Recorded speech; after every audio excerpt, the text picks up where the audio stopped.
Okay, may dumating tayong package ngayong araw at ating i-unbox ito. So ito ay galing from Mountain Hike.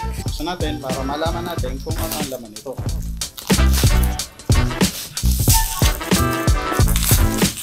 Optimus Prime Camping Lights. Ito yung cheap version ng Outtask. Okay, ayan. Nakikita agad natin yung product. So ito yung manual at tag. So ito yung pinaka main product niya. USB cable and may kasama siyang isa and tatlong peg para ituro sa mga paa niya. Tapos ito yung pinaka main product. So natin may kasama siyang remote control tsaka yung nilagyan na ng remote na pwede mo ikabit dito para hindi pa. So ito na yung pinaka product. So ayan, okay naman yung yung plastic niya. Press to open yung pinakailalim. Ayun. Tapos ito yung pinaka telescopic light sa ibabaw.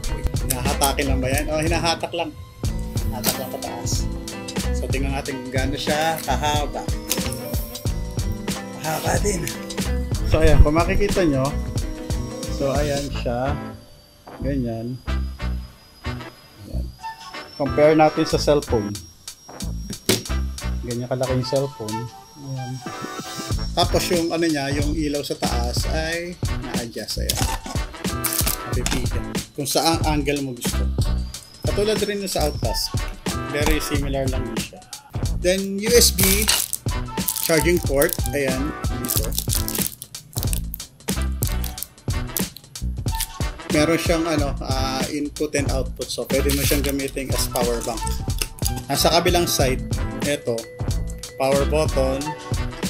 Etong isa yung RGB para dito yan sa meron siyang parang lamp dito sa puti na to. So try natin one press. So yung bumukas na kagad yung niya. Yung pinaka lamp niya. Ayan. Sa ibabaw. Isang press ulit. Mamatay. Double press. Ayun, double press pagka papahina. Isang press pa uli pagka change siya sa warm light. Tapos sa daylight. Yan pa. More dim. Ayan, yellow o warm light. Yan, turn off. Okay. Kailangan pa pala ng battery. Dalawang AAA. So hindi po na natin siya matitesting. Wala tayong AAA battery. So ayan, ito ang ating mountain hike o mountain hiker na telescopic lang.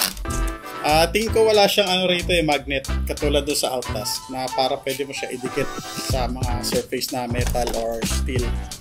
So ayan, ito yung isa sa magagamit natin sa mga darating nating camping.